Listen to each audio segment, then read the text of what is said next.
a good discussion around the role of sport, and in terms of fan engagement in sport in particular, which has become so topical in recent months, of course, with the pandemic. And I'm sure we'll come on to that during the course of it. But there is so much more else to talk about in terms of your own experiences and your own thoughts on how this will go going forward.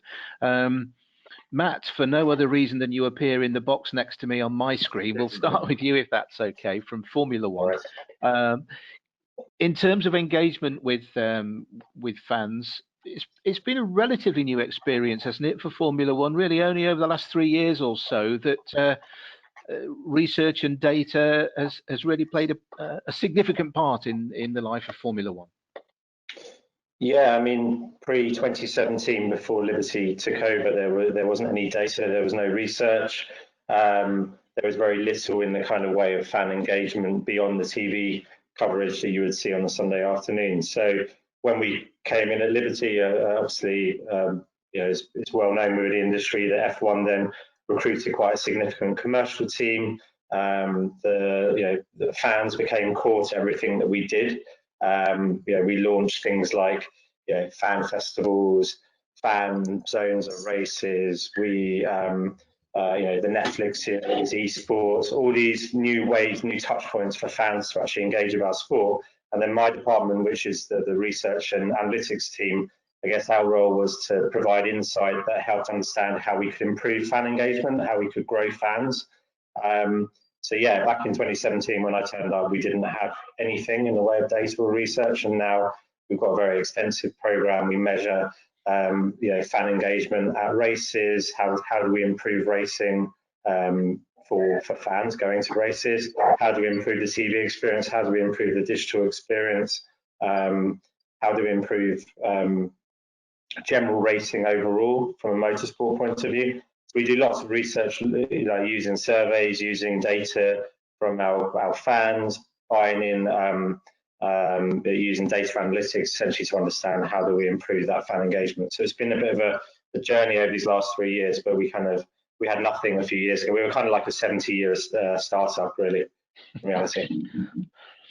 Well, let's come back to you on that in a moment, but we'll go around the screen. Dan, you're next for me from the ATP, from the men's from the ATP Tour, of course.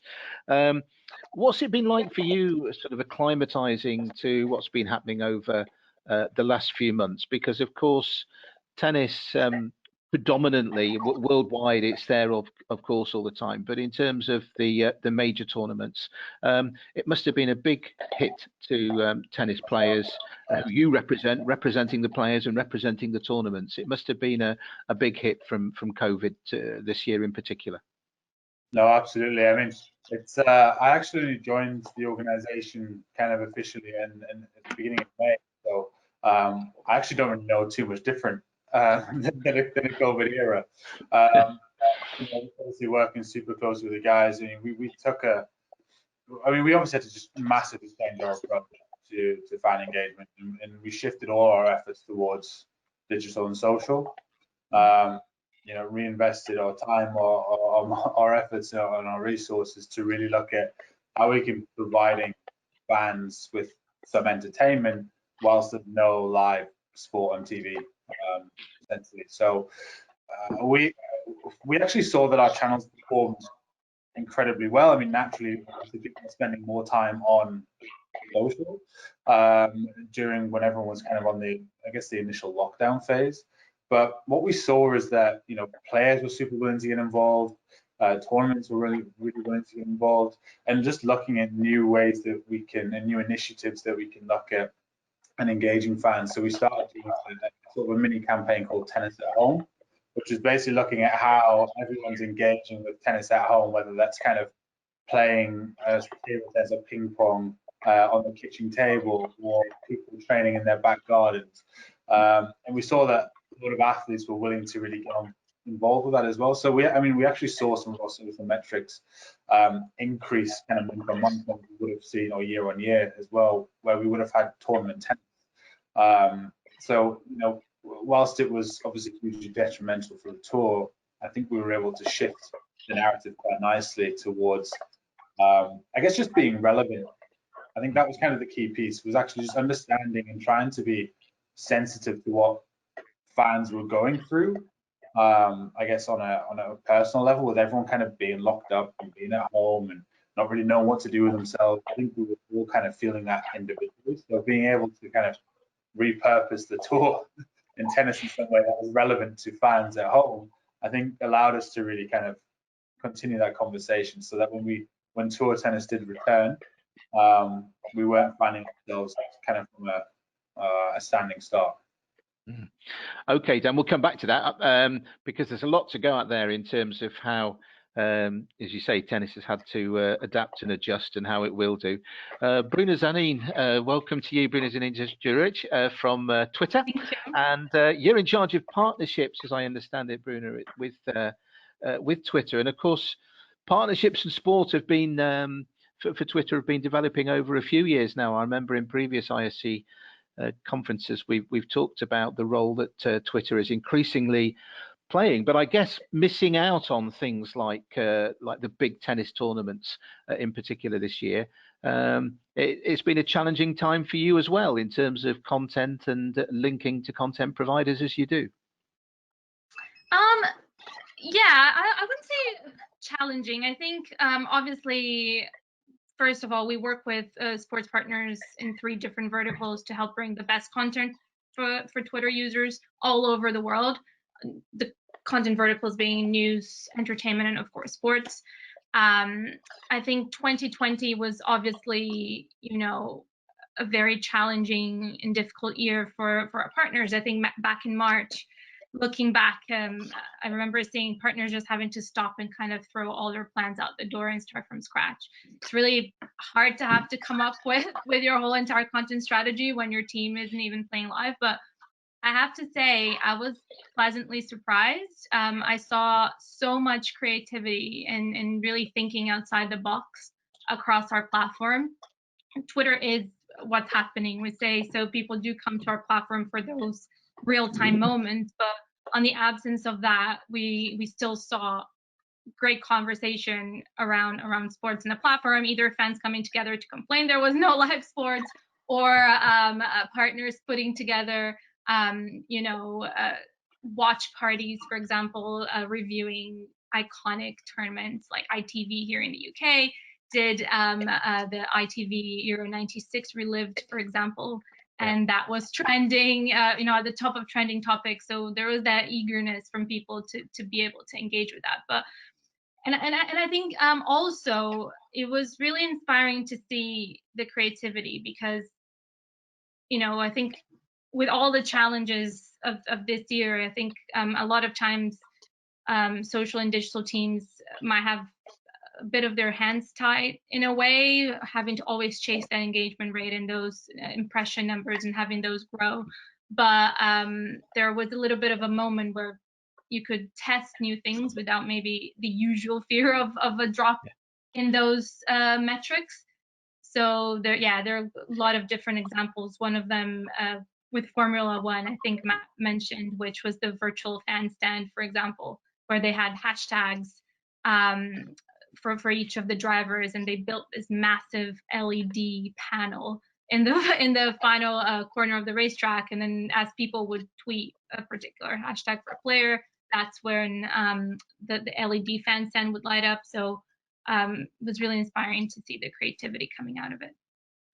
One of the things that, of course, has happened during lockdown is so many more of these virtual meetings. And I have to say that things tend to crop up where people look at backgrounds. But Dan, I'm highly impressed already by that superb mug for the drink that you've got there. And I think it was a glass as well. It's you're obviously well prepared. We'll leave you enjoying those for just a moment longer, because we'll bring Matt in again. Matt, Bruna's mentioned there, Matt, about the work that Twitter have been doing with you as Formula One, and I know it's the same with tennis as well.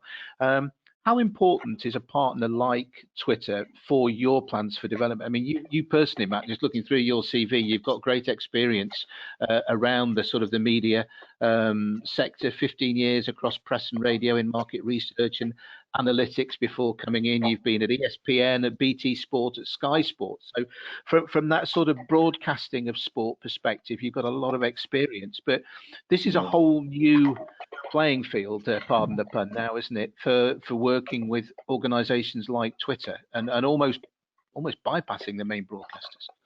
Yeah, definitely. I mean, I guess it's key to make that TV is still very much king for us. You know, I think it, in terms of our total minutes, it makes up well over 95% of our total minutes consumed.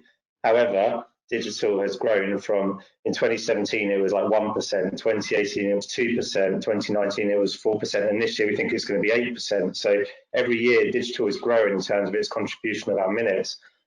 So, you know, Twitter has a huge role to play. All social media platforms have a huge role to play to obviously make sure we can spread that message about F1, but also the way that people are consuming, you know, the younger people, the younger fans. We always talk about the younger fans. You know, the average age of an F1 fan is approaching 40.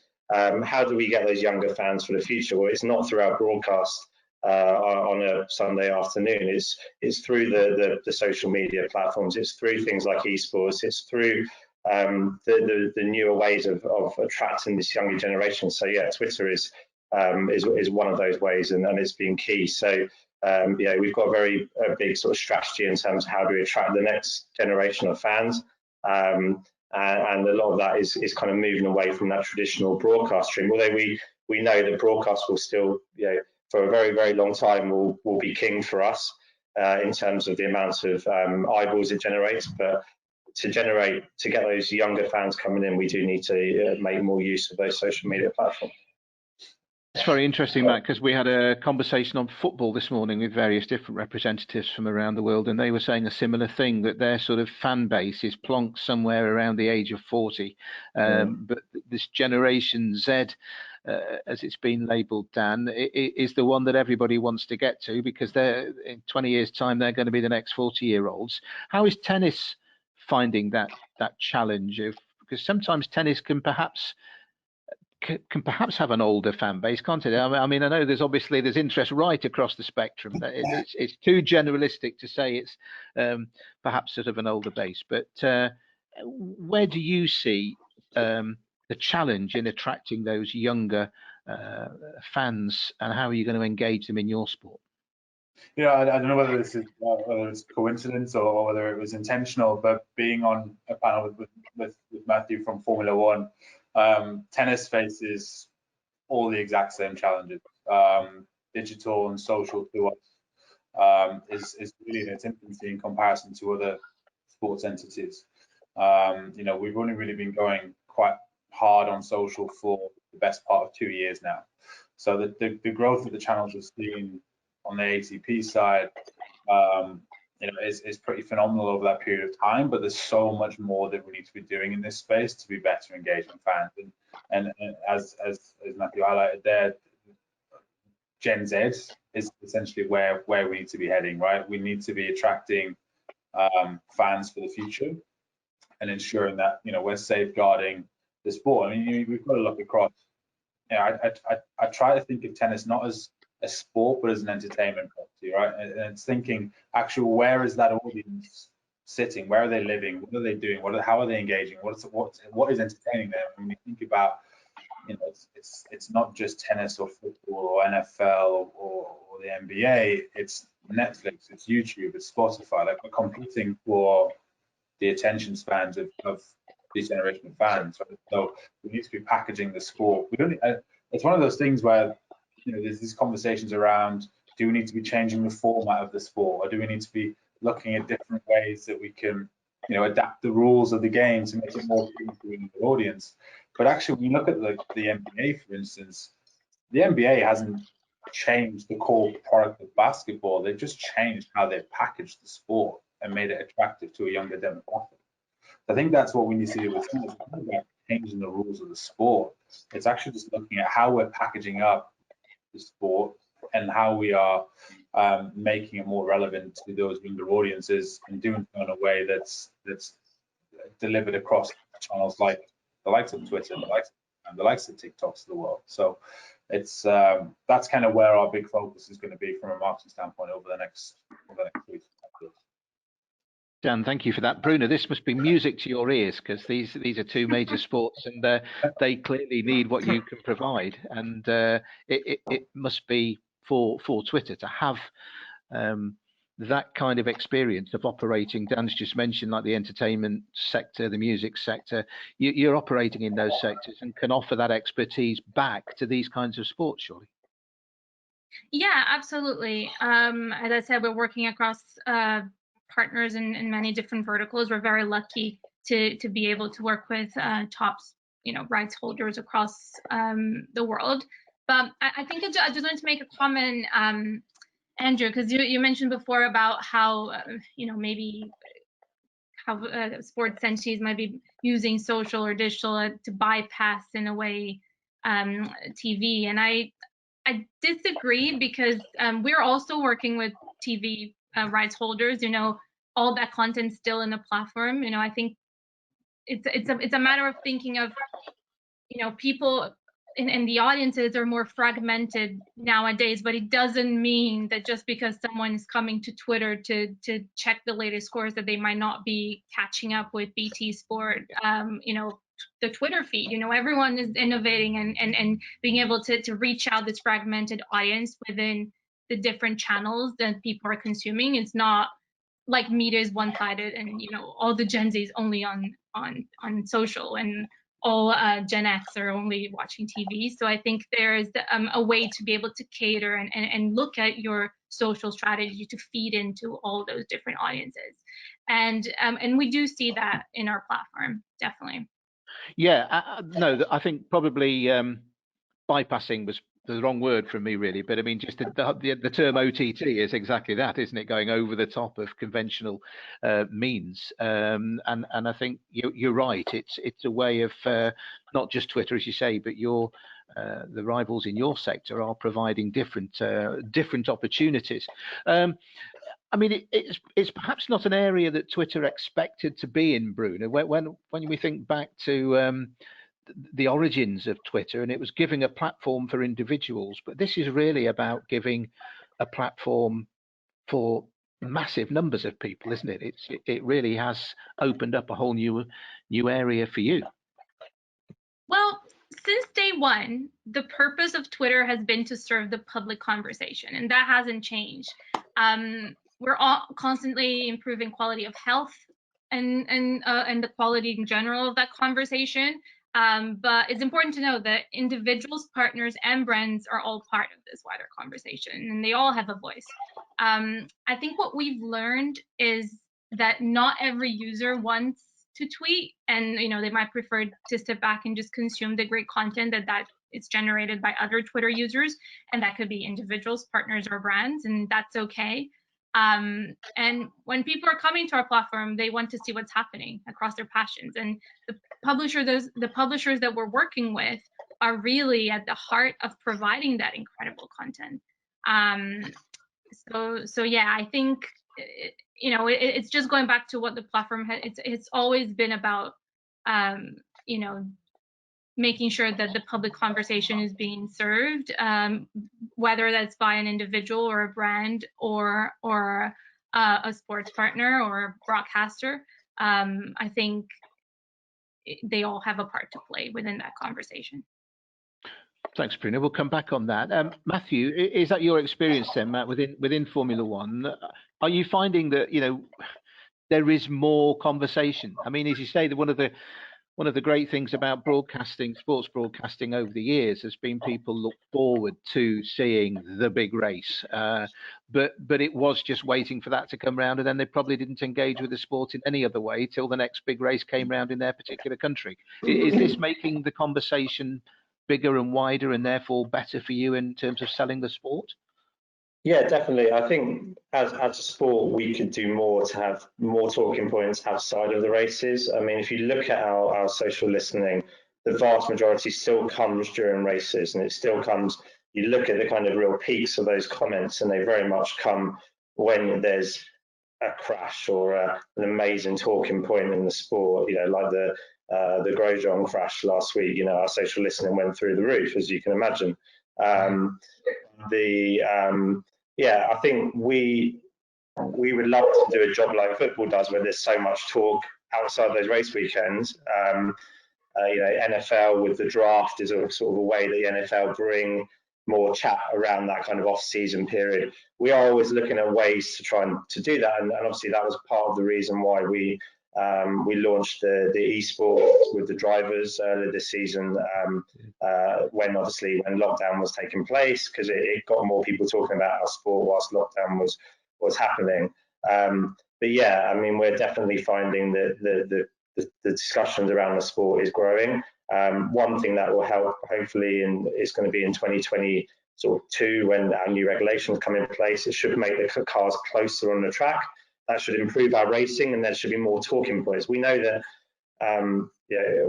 we need to make F1 social currency. It needs to have talking points that people need to talk about, and that's how we will generate that younger generation of fans to come, the next generation of fans to come through. So if we can improve our sport and make it more competitive, there'll be more talking points, and our social listening will grow even further. Is it possible to quantify, Matt, from your point of view, just how important growing that conversation is in terms of the two different aspects? So one, in terms of growing the fan engagement, which is what we're really about in this session, but also in terms of growing investment into the sport from sponsors and partners. Does something like Twitter, social media in general, does that have more of a role in one of those aspects than the other? Yeah, I think, again, if you kind of wind back to 2017, for all our partners, it was just only about TV, and it was only about track signage. And just, I think, a lot of sports, and it's interesting, Dan says that they're 2 years into a social media strategy, and it's a bit like us, we're kind of similar, 2-3 years into a new kind of era of digital for F1.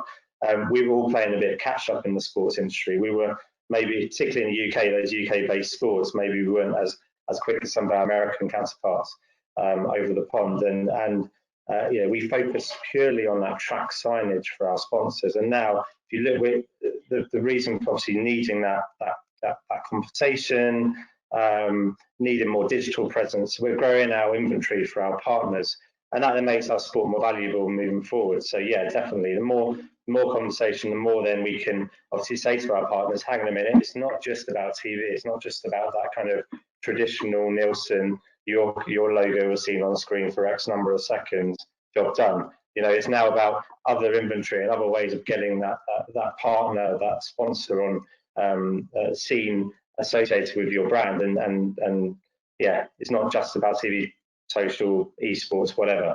But yeah, that is definitely key. And that certainly plays to what Bruna was saying earlier about, it's not the exclusion of TV, is it? It's about it all coming together. Dan, is that what you're working on then? Like you say, you've been really sort of working away from earlier this year. Is that the sort of the same area that you're looking to work in as well? Yeah, I mean, I can honestly only echo the comments from the two guys. I mean, tennis has the exact.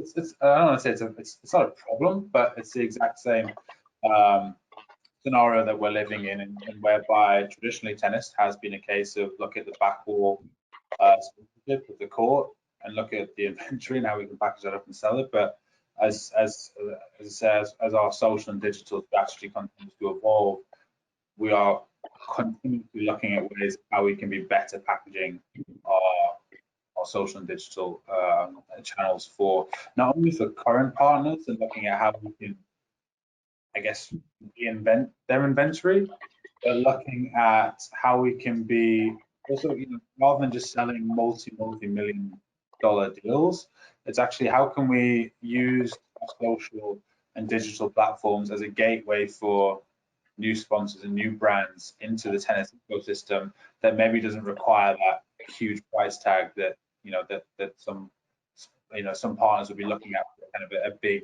global worldwide deal. So it allows us to be a lot more flexible. It allows us, we can be a lot more reactive and looking at new opportunities as and when moments arise. But yes, it's all underpinned in a big kind of shift in direction, for, I think, for tennis as a whole. And of course, with the ATP, you're looking after both players and in terms of the event organisers and the tournaments themselves. So does that, does that give you a help or a hindrance, in terms of the messages you have to get out? Sometimes I suppose that there can be issues where tournaments and players can sometimes find themselves in conflict, can't they? But in terms of the messaging you want to give, it must put you in a very strong position to have that worldwide brand and that worldwide awareness of fans of the different players and the different tournaments where they can see their tennis.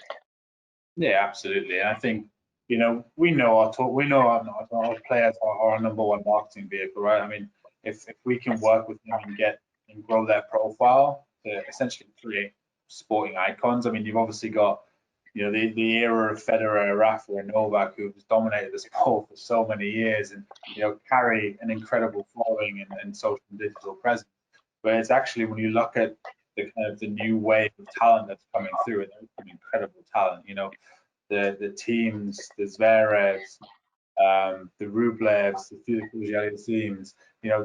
These guys are coming through with abundance of personality, and they're kind of social digital first, right? Because they're all in that kind of age bracket. They're all 19 to 25 themselves, so they kind of live and breathe that world. So for us, our big focus is going to be working with the players and the tournament to really look at how we can be providing them with the assets and resources that they need to help grow their profile individually. And then and subsequently, the sport will grow and the tour will grow as a result of that. But we know that these guys, I think another big part that's worth referencing is that, going back to this whole point of tennis like an entertainment property, is that to make ourselves relevant for those younger audiences, I think we need to think of tennis beyond just a sport and actually look at how we can be dialing up different cultural pillars within the sport to make it more relevant to those audiences. So when you think of the tour, it stops off at some of the most incredible cities in the world. Some of the guys are almost like fashion icons amongst themselves. Some of them are huge into their music. There's so many different cultural pillars that we can be looking to pull on that can allow us to package the sport differently to make it more relevant for more audiences, if that makes sense. Yeah, so absolutely. That all comes through the players and almost their individual personality. I think it's the super exciting opportunity for us. Dan, thanks for that. Bruna, back to you. So we're getting a very strong message about how important social media is developing, the digital platforms are developing. How important is sport to Twitter? I know we touched on this earlier on when you were talking about the different areas that you operate in. Is it fair to say, though, that sport is perhaps one of the major growth areas for you? Sport is incredibly important to us and to our users, most importantly. I think looking at the return of sport following all the multiple tournaments being postponed due to the pandemic earlier this year, we did see continued growth in our monetizable daily active users. For example, I think in Q3 our latest number was 187 million average monetizable daily active users, which was a growth year over year. And continue to announce new live and on-demand video content partnership with sports partners. So this is when we're pairing premium video content with real-time audience engagement, which is what we can offer in our platform. So this, for example, would included our deal with the NBC in the US around Tokyo 2020, as well as Eurosport here in EMEA. And yeah, I think the real-time nature of our platform just makes it a perfect place for fans to engage with their favorite teams or leagues and catch up on the latest scores. We're continuously doing a lot of work to improve the way this content is resurfaced for users. Like, for example, providing more context to trends so people know exactly why something is trending and why, and what it means for the, for them, rather than just seeing a trend in the trending topics. Also things like the launch of topics which essentially allows a user to follow a direct topic of interest, like, for example, tennis or Formula One, or go even deeper, like football, Champions League, Paris Saint-Germain, for example, or athletes. So what we're trying to do is essentially try to take the onus sort of away from the user trying to have to always discover the content on their own, and helping them discover and resurface the amazing content that our partners, and especially sports partners, are putting in the platform every day. And what do you think will be the future driver of this? I mean, we've learned here that, you know, sport has seen the need for the services that you provide, and there's a great niche and a great mutual understanding there. But what do you think are the trends that are coming down the line that will be most important to Dan and Matt and their colleagues in sport? I'd say, based, I think, on what I've seen so far this year, I'd love to see in the future more real world integration between sports leagues and tweets. So I mentioned earlier the activation like the Formula One virtual stand, or something like what the NFL did with the Super Bowl. So they printed, they asked fans to tweet, you know, to their favorite team, and then they printed those tweets on confetti. And then when the Chiefs won, they when they were celebrating in the pitch, they had the tweet confetti fall on the pitch, and you know, and that's kind of like that, what we're talking about, the synergy between the different mediums. Because obviously people are watching the Super Bowl on TV, but then they would see the confetti falling and people actually picking up the players picking up tweets and reading them, and then obviously players then tweeting to the person that maybe they saw particular tweet confetti around. I think that I would love to see more of that, especially because it just really brings the fan to the center of the stage. And I think, you know, what social media and Twitter offers is the ability for you to be able to grow and engage your global audiences, because it's not always that your fan is going to be, you know, the people that can get to the stadium to watch the match, or the people that can are close enough to travel. You have fans all around the world, and you know what social media is enabling fans to do is to consume that content and find new passions and find new teams that they might be really interested in.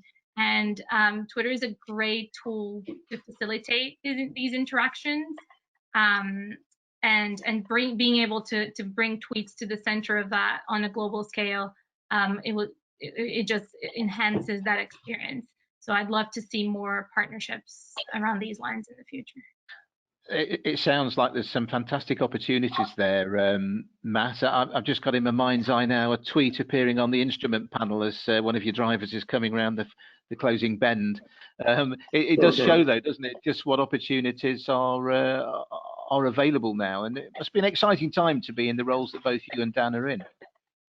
Yeah, definitely. And I think there's so many great ideas out there now. And I think, excuse me, as I said before, I feel like we are still playing a little bit of catch up to, you know, we really only started this journey really 2018 by the time we had a team in place. So yeah, there's so many big ideas. And I know that our guys are talking to the likes of Twitter and other social platforms all the time around new innovations and new ways that we can bring that new a new generation of fans in. One barrier we have as F1 is that you can't, as a kid, you can go and kick a football around in the backyard. You can't go and just drive a Formula One car. So that's one barrier that we have as a sport. We need to find new ways to help people to engage about sport, and certainly social platforms is the way forward for us to be able to do that. Well, anybody can pick up a tennis racket, Dan, can't they? What sort of ways do you see, do you envisage engaging with the likes of Twitter? Yeah, I think for us, you know, the main thing that we need to just continue to look at how we can bring fans closer to the sport that they love, and looking at new opportunities. And I think that we start looking at Twitter, a big area that I think that we can improve on is that second screen experience. I know this term second screen experience has been around for years now, but I think there is a real opportunity for us to look at how we can use platforms, you know, like Twitter, to really enhance that viewing experience. So, whilst we know that younger fans may not be tuning in live to watch a tennis broadcast, we know that actually the trends are obviously shifting towards looking at how they're digesting and consuming more short form content, whether that's in the form of highlights or hot shots.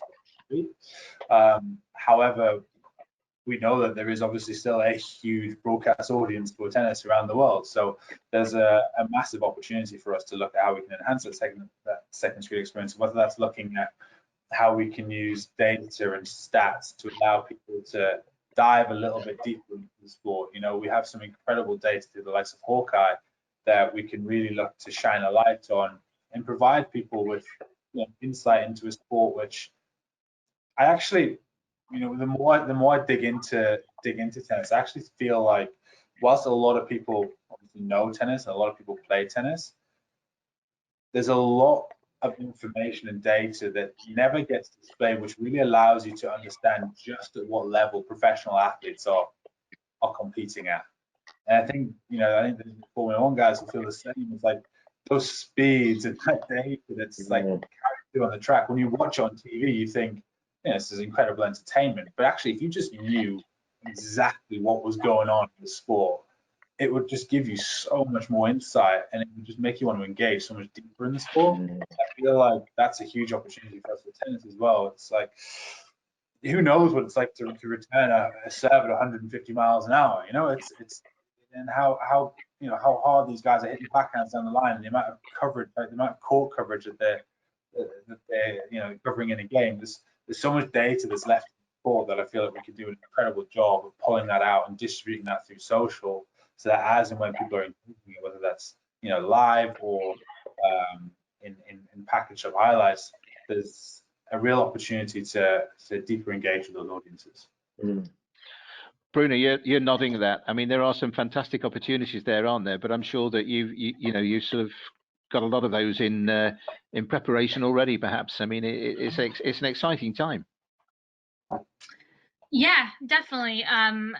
I think, Dan, to your point, I'm really curious to see how that's going to pan out. Because yeah, there's a lot of data out there, but I think fans are really interested to see the backstage, like the bits that they might not have access to. And I think that using social channels to be able to provide that almost fly on the wall experience, like a unique view of how the sport works in the back end. I've seen a lot of this even now, across this year, when sports was postponed. For example, Liverpool did a really cool series of like a yoga sessions with the players, and that worked really well.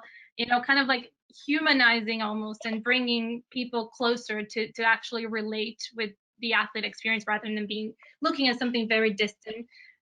So I think that there's a lot of opportunity around there, and it's already happening. So it's definitely something that I'll be keeping my eyes peeled to see more of. No, I think people care about people, right? Which is hence why going back to that point earlier of the players are number one marketing channel. And I think one thing that Formula One did so brilliantly with Drive to Survive was that it gave fans this whole new unique take and insight into a sport which they probably have never otherwise had before. And it allowed you to connect with the sport on an individual level through the drivers, and it gave you like a real insight into who they are, what makes them tick, what life is like behind the scenes, throughout the year and on race days. And I think it's almost taking that mentality and looking at how we can draw that out throughout a season, but through kind of creative storytelling through our social platform. I think that's kind of where the opportunity lies. Bruna, we were talking before about how you want partners to think about how they use Twitter and how they can use sponsors and branded content generally without being to the detriment of engaging with fans, because there can sometimes be a difference, can't there, in terms of you can have an appeal to a corporate world that can almost switch off the paying fan, if you like. what are those sort of main challenges, do you think, for the sports like tennis and Formula One, just as examples with Dan and Matt? You know, what are the challenges for them to bring Twitter on board even further? How can you best help them, do you think? When we're talking about sponsors in particular, so I think the key thing is, in my opinion, is always thinking of the content first and making sure when you're creating valuable content that people want to consume, no matter if a brand is involved or not. Of course, you know, there will be opportunities for them to be, but thinking of what that content is if there was no brand involved. So you should really think of partnering with brands in a way where you can really balance the advertiser with the quality of the content. So you know, and thinking of all the channels where that content is going to be delivered. So if you think of the way that sponsorship deals used to be and sometimes still are structured, digital and social media would often be thrown in as a nice to have at the end without actually properly planning of what that content output is going to be, how the brand is going to be integrated, what are the brand's objectives. Because ultimately, a lot of times, you know, brands have very specific objectives all across the funnel, and digital does offer that opportunity for you to do, you know, and leverage formats from awareness all the way down to conversion.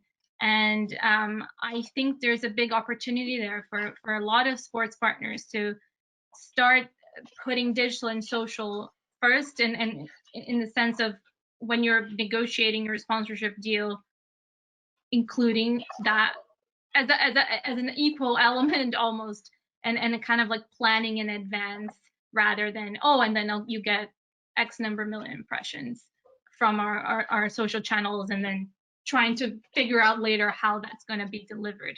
So I think we work with lots of partners to help with that, and my peers and other platforms do as well. So I'd encourage sports partners to reach out to platforms like us and others to figure out what are the best ways to go around this. But yeah, I think the main thing would be, you know, putting the content first and thinking back to the reason why brands want to sponsor you is because you have a unique and authentic voice, and the sponsorship will ultimately be much more effective if that's preserved with the editorial control remaining with the publisher rather than a brand afterwards dictating how things are going to be because it wasn't planned in advance. I'm sure Bruna won't mind me saying this, but there are obviously other players in that social media market. So what might be of interest to the audience generally, from you, Matt and Dan, is, you know, Twitter obviously has a role. What other providers, or where are the other opportunities, do you think, for your sports to engage with the platforms that Bruna in particular provides? Do you want to go first, Dan? Well, I mean, naming names, but obviously there's YouTube channels, there's TikTok, there's various other things. I'll be honest, I think somebody of my age doesn't know about. Just go on mute. Just go on mute for a moment, Bruna. but no, just in terms of, it's a question of using, you know, just as Twitter will use different sports to achieve different ends, different sports will see different providers. But in general terms, do you have to balance those things out in your planning for how you want to use social media? Some will be more effective than others, is what I'm trying to say, I suppose. Yeah, I mean, for us, I guess we've just we partner with everyone where we think there's value for us, and you know, we've launched you know, relatively recently TikTok, F1 on TikTok, and then last year Snapchat, and so on and so forth. So we'll kind of work with anyone. For us, it's I say it's still very much in the infancy of our digital program is very much at the beginning of where it could be. Obviously, Dan's already mentioned Netflix, which has been probably our best ever marketing campaign we possibly could have. The amount of people that spontaneously mentioned Netflix is something that got them into F1 and got them to, as Dan said, I mean, to understand who these drivers were and what their lives were about. And before Netflix, you know, on average, people could probably only really name sort of 2 or 3 F1 drivers beyond Lewis Hamilton, and it really helped those sort of lower those drivers from the less successful teams become more well known. But yeah, I mean, as long as there's a value for us, we'll talk to anybody and assess whether we think there's a value for us as a business. But yeah, I mean. But your area, Matt, just before we come to Dan, your area is very much around analytics and research. So yeah, what I'm interested in, mine I guess, is more measuring. Yes. Yeah, mine's more around measuring the impact of that activity and whether it works or not, and what does it add to us as a brand, and does it help drive fan engagement, or are we just talking to the same fans that we would be talking to across other platforms? So are we growing our reach, or are we just speaking to the same avid fans? And I think for us, one of our strategies very much is speaking to those casual fans, because often we do find that a lot of the stuff we do can just speak to those people who are already fans already. So again, without wanting to keep mentioning Netflix, but that was something that really brought in those people who maybe weren't ever fans before. And that's something that will come into the, we'll be asked as a team to understand, how many fans engage, but also what was the sort of qualitative opinion of that activity on that platform, and what other behaviour did it lead to, or did it drive? And that will all be part of the assessment on how well things are working for us. So that's probably more what my team does, rather than us that deals with the likes of Bruna. But we have a team who do that in the digital team. Thank you, Matt. Dan, I mean, again, similar thing. You've got to pick and choose. You've got lots of tools available to you, but how do you sort of decide on what is best for the ATP? First off, I'm going to apologise because the truck has just pulled up outside, and if it makes a noise, I can only apologise. Don't worry. As long as it's not coming to remove your furniture or anything. For us, it's a very simple mentality. It's fans first. So wherever our fans are, or wherever there's an opportunity to grow our fan base, is where we'll go. We're not just going to create new channels or create new accounts across new platforms for the sake of doing it. We only have a finite amount of time and resource dedicated to these channels anyway, so we can't just keep going off and opening new accounts left, right, and centre, because for every account and every channel that you set up is more resource that you need to dedicate to servicing that account. So for us, it's really looking strategically at where our audiences are, where they're engaging with content, and then looking at the role of that platform within the broader social and digital strategy, right? Because each channel serves its own purpose, and how we communicate through that channel is slightly differently. So, and Bruna's mentioned, Twitter kind of being that almost that live, real-time voice, and Matt is picking up on the point earlier that we see the social listening during those kind of key moments for us, where conversation really drives. But actually, we look towards Instagram for kind of your more creative storytelling and evergreen content. So there's different channels serve different purposes. And so the key for us is looking at fans first, and it goes back to the point on commercial and partner content. Again, it's fans first. It's what do fans want to watch? And Bruna mentioned two key words that are like unique and authentic. And as long as it's unique and authentic to the sport, and we're developing content that fans want to engage with, then ultimately that's where the big opportunity is for partners. It's not a case of I think we're long gone are the days of contracts just and the contract will be 10 tweets throughout the year or whatever it may be. It's actually partners, brands are being a lot more sophisticated in their own internal departments now, and those requirements and expectations are higher than ever. So it's on us to really look at how we can be bringing new opportunities that's really driving engagement that is fan-centric.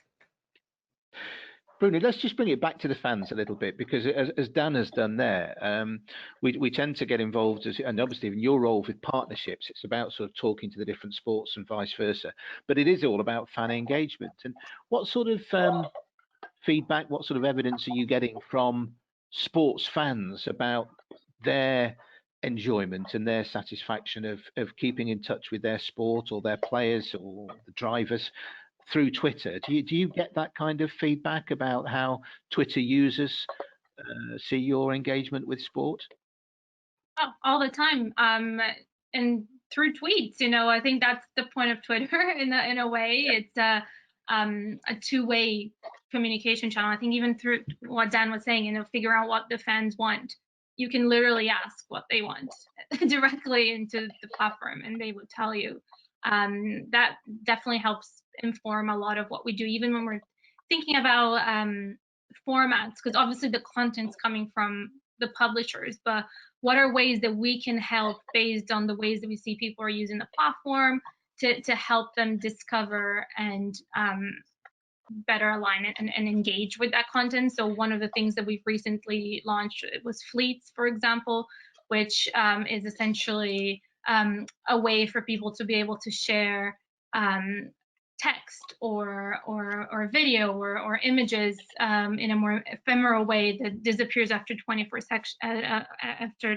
hours, which is similar maybe to ways that people engage in other platforms, but bringing that to that real-time environment of people telling us that maybe there are things that they just don't want to have permanently on their timeline, and now they have a way to be able to do that and perhaps retweet fans more and engage with fans more without having that permanently staying there. So yeah, it's very much entrenched, I think, in the culture and the way that Twitter operates. Even with a contentious topic like verifications, for example, we have at the moment a feedback form that's open to everyone to help us build that new criteria, for example. So yeah, I think using the platform either as a publisher to understand what fans want, or us to understand a bit more and measure a bit more how we should be building products and helping partners monetize or tweet is definitely something that we are always listening for and paying attention to. Bruna, thank you. Matt, just bringing it back to Formula One, we've got about 10 minutes left on our chat, but just thinking about the way things have developed in recent years, it's been you will know more than most since you went in there in 2016, 2017. It's been a massive 3 years. Perhaps if we'd been having this conversation at the conference in 2015, there wouldn't have been half the awareness of the potential impact for sport that there is now. Has it been a battle for you in terms of convincing people at F1, possibly not, as you say, with the change to Liberty, but has it been a battle sort of convincing people of the value of going down this road, where 5 years ago people were perhaps still quite skeptical, people in positions of power at least were perhaps quite skeptical that this was just a thing for young people? Yeah, I mean, we've been in a very unique and very privileged situation to come in 2017 when there were very few people in the commercial team, a handful of people. That's now grown to 150 people. So the commercial team is very young in terms of years of being at F1, because everyone is kind of new. Bar a few people, there are lots of ideas, and no one dismisses anybody's ideas. Like you would get at other businesses where there would be a group of people who maybe have been there a long time, who maybe are less adaptable and less happy for change.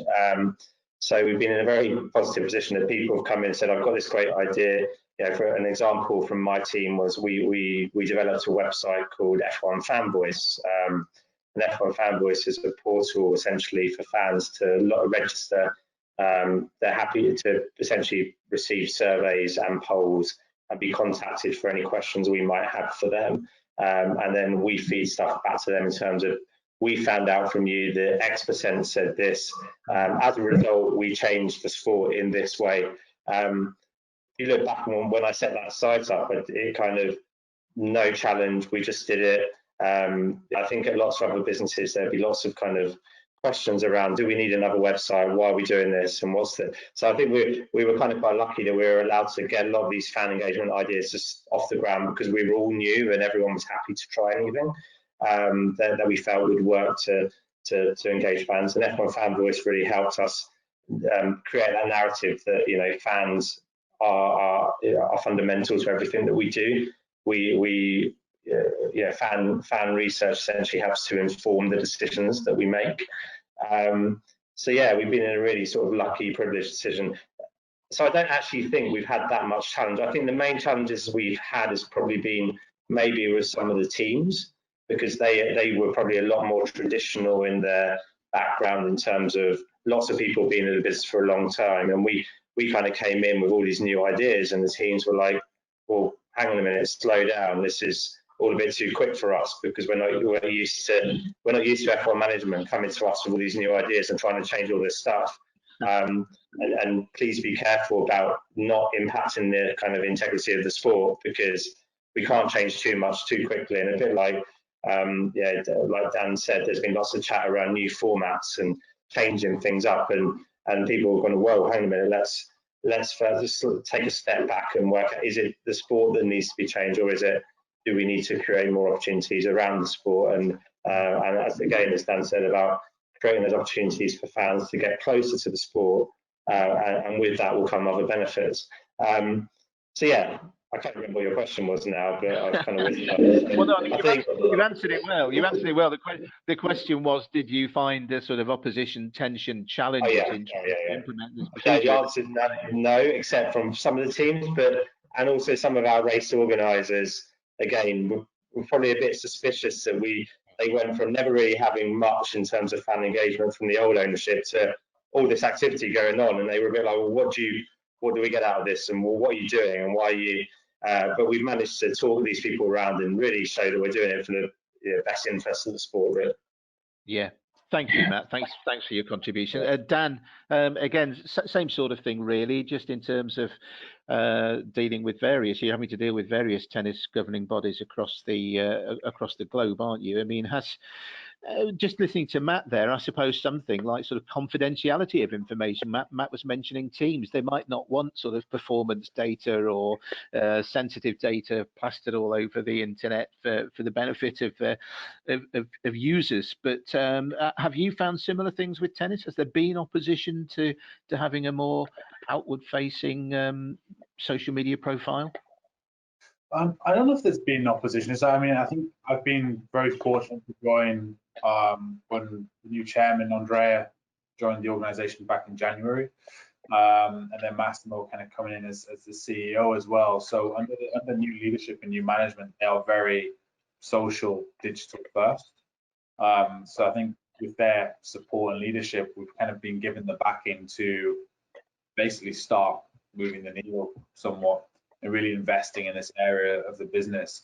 I think if there's one thing that COVID has really shown us, is that if social and digital maybe wasn't necessarily important to the organization before, it sure is now, because for a good chunk of the year, that was our primary tool for fan engagement. That's all we had. So, and I think people during that period, it was a huge opportunity for us to really come in and show the worth of social and digital to the broader organization, to really show that actually this is a huge priority for the business moving forward. And I think when you look at tennis, you look at the ATP, it's trying to shift that mentality of just being a governing body of a sport, and actually looking at how we can be the facilitators and look to be on the front foot, and really looking to change the way that fans engage with the sport, and not leaving it to the players and tournaments to do so. I think there's a real opportunity for us to lead from the front, and then look at how we can be spreading that knowledge and resource to, whether it be to players or tournaments, or working a lot more aligned with other governing bodies.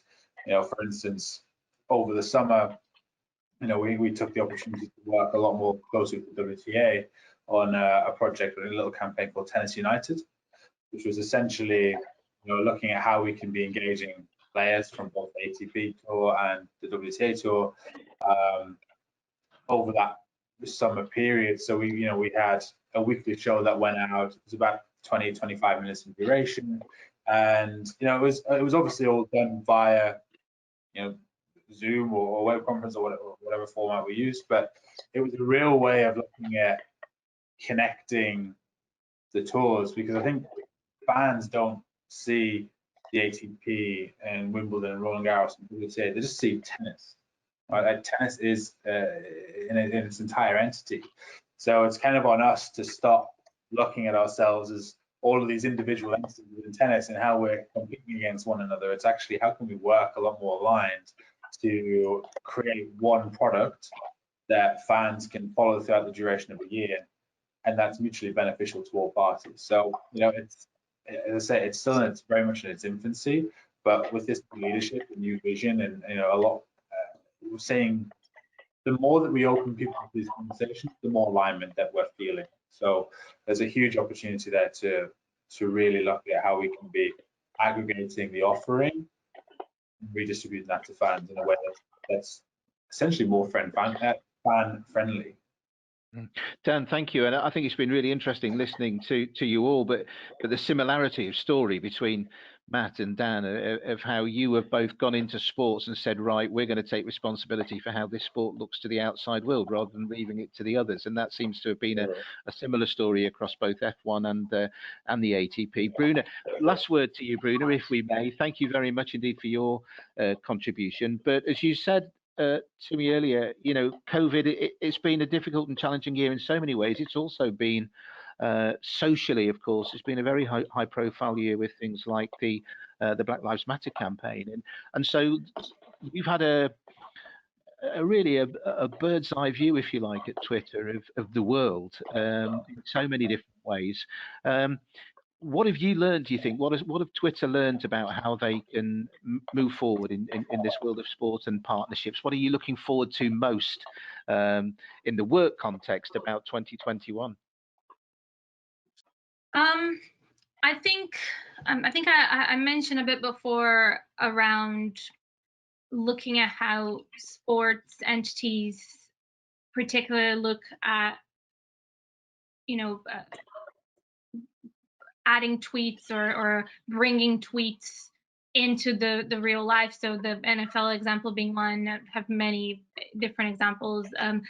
MLB, for example, printed fans' tweets in baseball and then send that on to fans. That was quite cool. So I think that would, seeing a bit more of that and being able to engage in the global audience that you know, social media essentially allows clubs and leagues and teams to tap into will be very important.